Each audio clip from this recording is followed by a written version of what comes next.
Seigneurs et paysans au Moyen Âge. La société médiévale est divisée en 3 groupes distincts. Tout d'abord, ceux qui prient, les clercs, les curés, les prêtres, les évêques par exemple. Ensuite, ceux qui combattent forment les nobles, ce sont les chevaliers. Enfin, ceux qui travaillent la terre sont les paysans. Au Moyen Âge, les campagnes sont dominées par les seigneurs. Ils vivent et dirigent la seigneurie, qui est le lieu où le seigneur exerce son pouvoir. Cette seigneurie peut être laïque, c'est-à-dire qu'elle appartient à un comte ou un duc par exemple.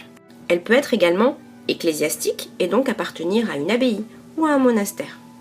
Les seigneurs sont propriétaires de la terre et celle-ci est travaillée par les paysans qui vivent dans des villages.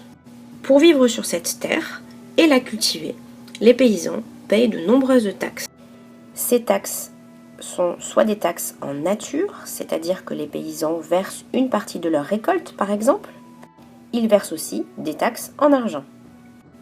Pour avoir le droit de vivre sur les terres du seigneur, les paysans font aussi des corvées.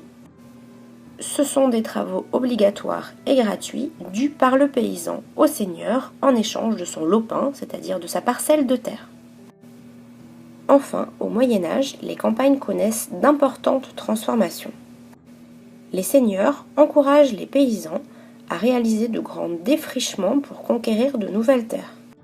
Ces défrichements consistent à couper les arbres, détruire la forêt, en vue de cultiver la terre. De nouvelles techniques agricoles apparaissent et se perfectionnent. Tout cela a pour objectif d'augmenter la production et nourrir une population croissante.